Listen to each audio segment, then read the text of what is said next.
Welcome, everybody, to another episode of the Trusted Trustee podcast for SMSF trustees.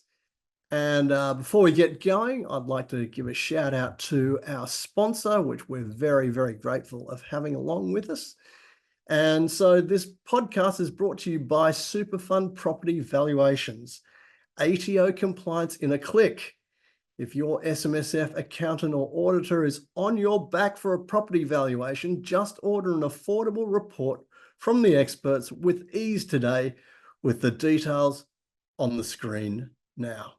And what could be more valuable than that? Because we all know that valuations are a massive focus area for the ATO right now. So I'm sure a lot of trustees and accountants and auditors would be would find that service very valuable.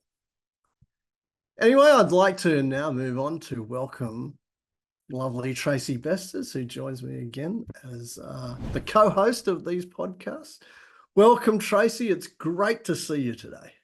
Thanks, Darin. It's lovely to be with you on this wonderful afternoon. Well, let's get started. Episode 1 was about taking money out of super, how to access it, and we're going to continue on that theme. I think anybody who watched and listened to the first podcast would understand that there are a variety of aspects involved on this subject, which seems to be on every subject really to do with superannuation. But I know during that first podcast, we touched on very briefly this idea of a transition to retirement income stream or pension as one way to get your money out. Now, we didn't really explore it because we went on to really talk more about the traditional pension setup and some of the myths around that. So today I thought we'd go back and revisit and look at these transition to retirement income streams in a little bit more detail.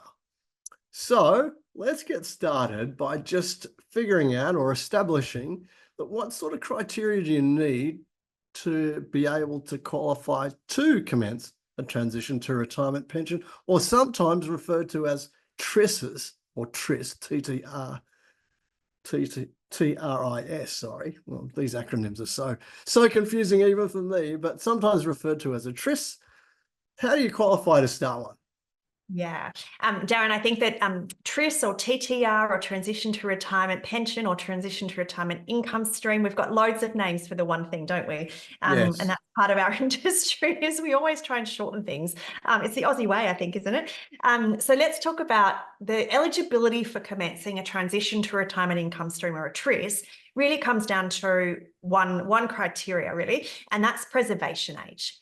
So preservation age from 1 July 2024 is anyone who is 60 and above. So prior to that, there was kind of a scaling depending on your year of birth as to, what your preservation age. It was somewhere between 55 and 60. Now for anyone, it's really 60 plus. So once you hit the magical age of 60, which is still quite a number of years away for us, isn't it? Then basically a little bit closer for you than it is for me. But once we turn 60, a preservation age, then we can actually commence this concept called the transition to retirement income stream or a pension. Now, the interesting thing about that, I guess, is that it's not the traditional retirement that we're talking about in the last podcast.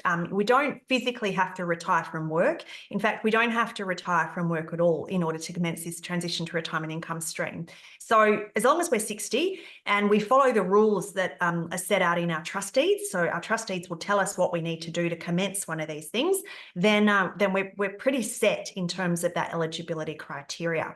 If we don't actually do something. So it doesn't just happen automatically. So once we hit the magical age of 60, we don't just go, oh, magic, I can now take some money out of the super fund and I've, got a transition to retirement income stream. It doesn't quite work like that. There's some paperwork that has to be done, some documentation that has to be filled out. But if we go down that path and we fill out that documentation, we apply to ourselves. So as the member, we put our member hat on, we write to ourselves as the trustee and we say, I want to start this transition to retirement income stream. And that, we go through all of those steps, then we can commence that transition to retirement income stream. So it's a great, a great way, Darin, of accessing some money out of super to supplement your current income. So I think it was originally intended, I guess, to, to be able to cut back on work a little bit if you wanted to. So you might be working full-time hours, you might want to cut back to some part-time hours and still use your super fund to supplement your income. So that was kind of the original intention. And I think that it works really well. And I've certainly had many clients over the years who have availed themselves of this transition to retirement income stream for that purpose. But we also see people that, takes the money out from under a transition to retirement income stream and then recontribute it back if they don't need those funds, or they want to change their taxable and tax-free components, which is a whole other discussion that we'll have at another point in time. But there's a number of ways of using that strategy. Now, you mentioned that SMSFs are a little bit unique. Everybody knows they're a little bit unique because the members are actually the trustees as well. So with a lot of these rules, it's a matter of, you've got to notify the trustee, which is effectively notifying yourself. But what sort of steps have to be done to actually commence the pension? You mentioned you can't just click your fingers and go ahead and do it. So what do people need to establish before they can actually physically, formally commence a transition to retirement income stream? Yeah, so good question, Darin. And I think that it's really important to understand that there are specific steps that you have to follow. And those steps, as I mentioned, really do sit in your trust deed or the governing rules of the super fund. So each trust deed might be slightly different. So you really need to go back to your trust deed and make sure you understand what your trust deed requires. The trust deeds that we use for our clients effectively, and I'm paraphrasing this, I'm not word for word out of the trust deed, but what it requires you to do is for the member to apply or notify the trustee, write to the trustee to say, I would like to commence a transition to retirement income stream. I confirm that I've met preservation age and I would like to commence my income stream with X amount of dollars. So you're actually writing to yourself. And this is that is the quirkiness of an SMSF, isn't it? So I always explain it to clients about having multiple hats. So you've got your member hat and your trustee hat, and you have to remember in which capacity you're acting when you write these letters and you respond to yourself. Now, generally speaking, your SMSF accountant or administrator or financial planner will help you with this documentation. It's not that you have to type it up yourself and you know exactly the wording that's required, but you are making an application. So I'm the member, I'm acting as the member, I'm writing to myself, I'm applying to myself to say that I would like to commence this transition to retirement income stream. Generally, then the trustee will write back to me and they will confirm, yes, we agree that you can commence a transition to retirement income stream. We note that you are the correct age, you've met preservation age. They will then tell me how much money I've got in terms of an account balance to commence this transition to retirement income stream. And there'll generally then be a confirmation of how much income do I want to take. So transition to retirement income stream is a little bit different to that normal retirement income stream that we were talking about in the last podcast, Darin, in the sense of there is a minimum that we're required to take. So there's a minimum. So if we're below 65, then the minimum is 4% of our account balance. So whatever that account balance is that we want to commence the income stream with, transition to retirement income stream with. And I guess it's important to note that we don't have to commence it with all of our balance. So if we've got $500,000, for example, in our account balances with the SMSF, we do not have to commence a transition to retirement income stream with the whole amount. We can choose a smaller amount if we choose to. So we've got a minimum, whatever the minimum percentage is for our age bracket, that's multiplied by the amount that we start that transition to retirement income stream with. The difference between a transition to retirement income stream and account-based pension, which is what we're talking about last time, is that the account-based pension has no maximum. So we can take 100% out if we wanted to. With a transition to retirement income stream, we're required to take a maximum of 10%. So we've got to fit within that minimum and maximum range. If we go over the maximum range, then we've breached the rules for a transition to retirement income stream, and we could be in all sorts of strife. So we've got to make sure that we keep between that minimum and maximum. So once that's established, then the member will then say to the trustee, I would like to take X amount of dollars, or I would like to take X%, and provided that's between that minimum and maximum, then we're hunky-dory. We can go ahead and start those income stream payments. And is there any time limit on these pensions, Tracey, or are they forever? Yeah, great question. Now, this has been a really interesting thing because they're, right now, preservation age 60, so we can commence this income stream. So we've got to think about then what happens. So because we know that life doesn't maintain its status quo forever. So what then happens? What happens at retirement? So I've already said that we don't have to retire in order to start this transition to retirement income stream. But what then happens once we do retire? So once we do retire, our transition to retirement income stream can continue on once we retire. If we want it to become an account-based income stream, and we'll go through maybe the reasons why we'd want to do that in a second, we physically have to do something. So it doesn't just, again, automatically, it doesn't click of a finger, change to an account-based pension on retirement. We physically will have to then stop that transition to retirement income stream. It's a thing called commutation of an income stream. We stop that income stream, and then we go and recommence an account-based pension under the normal retirement regime that we were talking about previously. We would commence that account-based pension, making sure, of course, that we can meet the condition of release for an account-based pension, one being preservation age. Now, if we've already met preservation age to start a transition to retirement income stream, I'm fairly certain we'd be able to meet the same preservation age for the account-based pension. But then the second level of condition of release for an account-based pension is that we have retired. So we have to then meet that condition of release. And, is that genuine? What does that look like? How many positions do we have? All of those kind of requirements. So that's the first thing. So transition to retirement income stream can continue on if we've retired, but if we want to avail ourselves of the better opportunity or the better benefits of an account-based pension, we need to do something.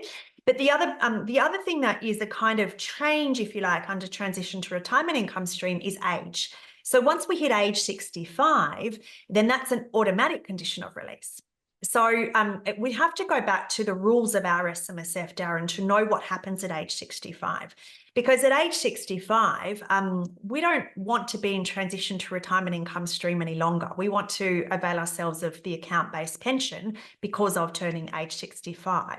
So some trustees will say it automatically converts to an account-based pension at that point. Other trustees might say that you have to physically do something. So it really comes down to what the trustee actually says in that regard. My view is that at age 65, you have an automatic conversion to an account-based pension. And so that then leads into, well, what does that mean? And what requirements do you have? Do you have any other reporting requirements at that point? And the short answer is, well, yes, you do. So once you stop a transition to retirement income stream, you commence an account-based pension. We have all of our transfer balance account reporting requirements, which we'll do in another podcast, I'm sure. So there are some changes that happen once the transition to retirement income stream is started. It's not a set and forget strategy forevermore. And there are some things that you have to be mindful of. Yeah, I don't think anything SMSF involved is necessarily ever a set and forget strategy somehow. And of course, obviously, one of the reasons which would motivate trustees to actually make the change from a TRIS to a normal account-based pension would be the different tax treatment for the income derived from the assets that are actually supporting that pension. Yeah, absolutely, Darin. And this isn't, we talk about terminology, and when the simple super or better simpler super It's rules supposed to be simpler super, but there's nothing simple about it. And there's nothing simple about the terminology, right? So we have this concept now of, or since 2017, we have this understanding now of accumulation phase and retirement phase. So whilst we're working and we're not drawing on any income stream or any lump sum withdrawals from our super fund, we're in accumulation phase. As soon as we start to draw down an income stream from our super fund, we have a conversion we move from accumulation phase across to retirement phase, except when it comes to transition to retirement income streams. So go figure, right? Of course. Of course. So a transition to retirement income stream is always treated as being part of accumulation phase, not retirement phase. And so you kind of go, well, wait a second, how does that even work? And yeah, I'm with you. How does that work? Who knows? We didn't draft the legislation. We didn't design it that way, but it is what it is. And that's what we're stuck with. So the big point to remember is whilst you're in accumulation phase, the super fund is going to pay income tax on all of its income and its capital growth or capital gains when those things are realized. And it's going to pay up to 15% tax. When we go into retirement phase, then we do have this concept of exempt current pension income. So when we start an actual retirement phase income stream, which is a normal account-based pension, then the assets that are deriving income that are supporting that pension, we don't pay any income tax on that income that comes through. So we have a potential situation where we might pay 0% tax in the super fund if all of our assets were supporting those retirement phase income streams. But where we have a transition to retirement income stream that doesn't sit within retirement phase, it's still sitting in that accumulation phase. So we don't get any tax concessions on commencing that transition to retirement income stream. That doesn't mean that when we look at the individual or the member level that's taxed, because we still have to look at the age of that member. And if that member is over 60, which, currently to start a transition to retirement income stream, we have to be over 60 because of preservation age. We're not talking about the tax that's paid in the member's individual name. I'm talking about the tax that's in the self-managed super fund. So it's better to have an account-based pension from an SMSF perspective because of those tax concessions. So why would you want to keep a transition to retirement income phase income stream going if you can qualify for that retirement phase income stream? Why would you do that? Doesn't make a whole lot of sense to me. So that's why we want to be on top of these things. And as soon as we hit age 65, or we are physically retiring, then we want to convert those income. There's transition to retirement or TRIS amounts into an account-based pension. And hopefully I haven't misspoken in all of that explanation and said the wrong thing. I don't think you have, but I do believe that the reason why we get ourselves tied in knots like this situation is because the rules changed with TRISs. Originally, TRISs were actually a really fantastic thing because it did have tax concessional status as well. It did. But whoever in their wisdom decided that, well, maybe that's not such a good idea. So we'll scrap that now. You can still have the income stream, but it's not going to come with the same tax advantages that it used to be. Because back then, when it was really beneficial, it was almost like, well, why wouldn't you do it? 100%. I mean, it's so advantageous. Why wouldn't you do it? But this is, again, they changed the rules. So that's probably why it behaved more like an account-based pension before. It doesn't anymore, but we're not going to change what we call it. So now we've got this complicated situation of, okay, it is an income stream or pension, but it's not really a pension. It doesn't actually behave in the same way. And when you retire, you've got to physically change the way it works in order to get that benefit. So it really is crazy, isn't it, Darin? And you're right. You're 100% right. Before the simple super rules came in, the only difference between a transition to retirement income stream and an account-based pension or an allocated pension, way back when, was the maximum. Because you had to take a minimum, and when we went to account-based pension, we had no maximum. A transition to retirement income stream still had that 10% maximum, which it does today. So, but now we've got simple super, and it's far more complicated. So, well, I think that really does go into the category of it seemed to be too good to be true at the time. It was actually one of the ones where, okay, it sounds really good. It seems to be too good to be true, and I know that a prudential rule of thumb is if it sounds too good to be true, then don't do it because it is too good to be true. But the original TRISs were actually, this is too good to be true and take advantage of it while you can. Well, unfortunately, the legislators got their greedy little mitts into action and thought, hey, hang on a minute, this is too generous, this is too good to be true, and they changed it. So and now we're just left with the trail of destruction of trying to explain to people, well, why is it called this and why is it different? And we go down. And I think, in saying all of that, Darin, I do really think that there still is a very, very valid reason for starting a TRIS or a transition to retirement. And I think You know, like I alluded to before, I think that, you know, if you do want to supplement your income, as you know, you want to cut back on some hours and you want to supplement your income, very valid reason for actually commencing that transition to retirement income stream.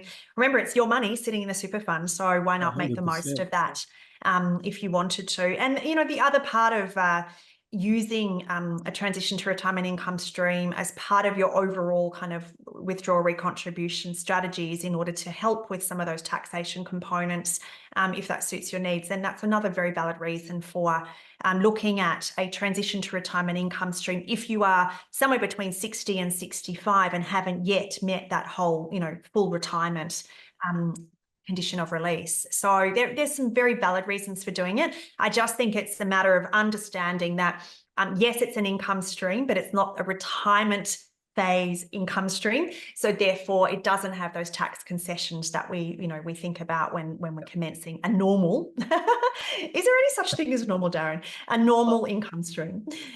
I don't think there is anything normal, and I don't think we can even use the term new normal as everybody likes to use New these normal. days when talking about how things have changed and are potentially going to move into the future. I don't think there's any new normal either, as far as that goes too. So yeah, normal. Well, what the hell is normal? How do we define it?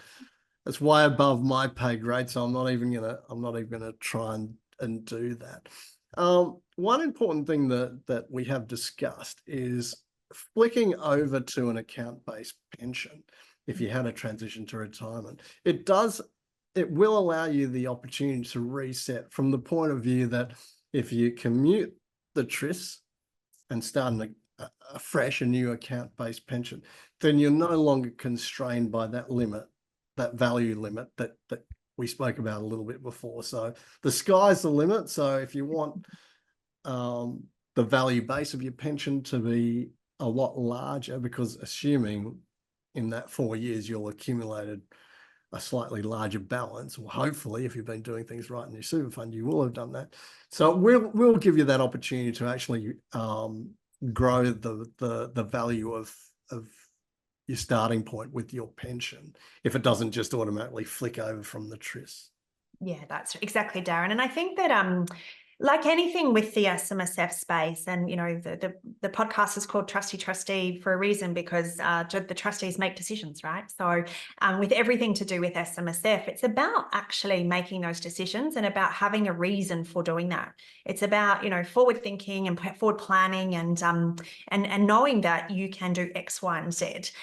So it's good to have that knowledge of what X, Y, and Z means and what this terminology means and what these strategies are. But it's about making those decisions. And I think, you know, transition to retirement is one of those decisions. We kind of, I don't think any of us just wake up one day and go, okay, now I'm retired. Now I'm retiring today. And you've not put any forethought into that. I think we all have some plans as to, you know, what that looks like for us moving forward. So part of that strategy, if you are, you know, approaching age 60, even if you're like 58, 59, now's the time to actually be thinking, well, can I use this strategy at age 60 under a transition to retirement as part of my overall retirement plans between 60 and 65? Why wait until 65 if you can use this particular strategy of commencing a transition to retirement income stream, and that will help you achieve your goals between 60 and 65? Why wait? It doesn't make sense to me not to avail yourself of something that is there and, you know, quite easy to implement and quite easy to put in play. So it's about talking to your advisors and talking to your accountants about, you know, what does that look like for me? And how can I best use this with my overall plans? Yeah, 100%. I mean, if you started a self-managed super fund in particular, but really with any superannuation, you could apply this principle is Sure. how do you maximize the framework to best advantage yourself? Yeah, absolutely. It's not always about utilizing the rules to your advantage either. It's got to be a good decision as well. It Of course. can't just be take advantage of this because you can, because obviously the prudent nature of that decision has to be sound as well, not just because you can do it. Yeah. It's an easy trap to fall into. It may sound a little bit silly that I'm pointing this out, but it is an easy trap to fall into. 100%, you know, and it's kind of like the age-old thing of doing something just to get a tax deduction, you know, like it's the same thing. I've had this conversation. I've been an accountant for 25 years, and the number of times I've had a conversation with people is, well, you realize that if you want a tax deduction for this, you actually have to spend the money. You're forgoing the cash in order to get this deduction. Is that just because you can do it doesn't mean you should do it, right? So it has to actually benefit you, and it has to fit within those overall, prudent goals that you have for you, and everyone's different. So if it does meet all of those, it ticks all those boxes and meets all of those requirements, then it's available and you can go for it. But yeah, don't just do it because it's there. So is that the same principle as if I buy something which is on sale, but I didn't actually really need it?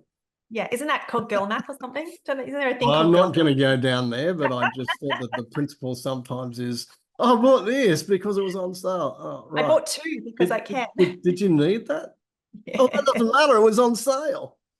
Don't you get it? It was on sale. Pretty much the same concept, I reckon.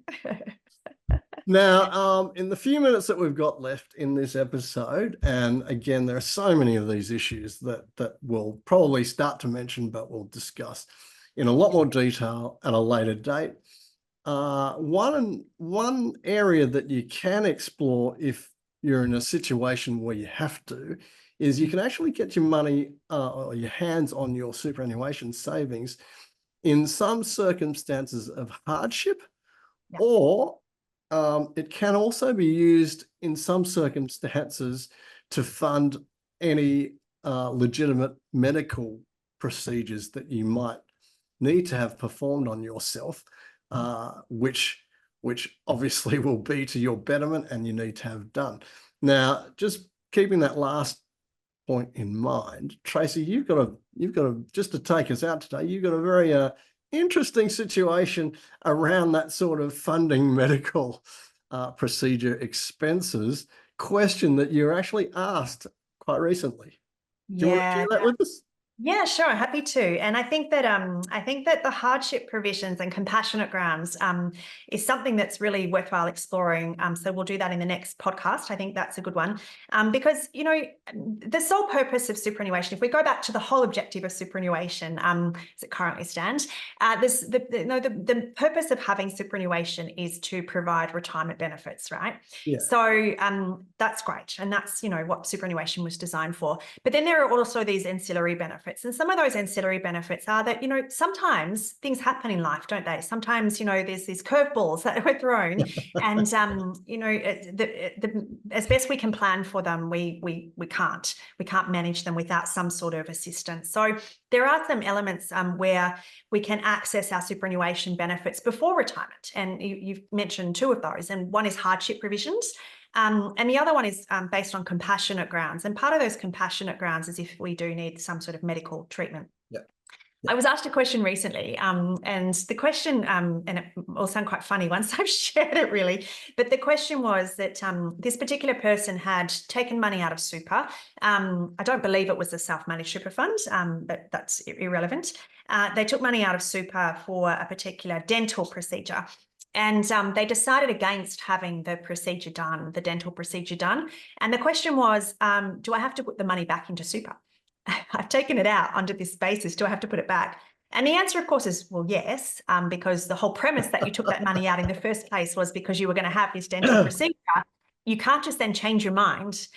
You can't say to the trustees of the self-managed super fund or the trustees of the superannuation fund, by the way, I legitimately need this money for this particular medical procedure, and then go, not going to do it anymore, and pocket the money and, jump to the casino or buy a car or something. That's not okay. So if you don't put the money back, then you'd be basically ticking the whole boxes of illegal early access. So I think that, these rules are here for a reason. The benefit of being able to access our superannuation before retirement, whether that's under a transition to retirement, whether that's under hardship provisions, or whether that's under compassionate grounds, they're all there. They're all there to help us. So let's play within the rules that we have, and everyone will be happy. So please don't take money out of super and say that you're going to have a medical procedure and then change your mind and keep the money. That's a no-no. Yeah. Most important to swim what we usually like to say, it's swimming between the flags, to use a surf life-saving terminology or a beach terminology, to say stay within the flags, because if you're allowed to do that and not return the money, it would be a free-for-all.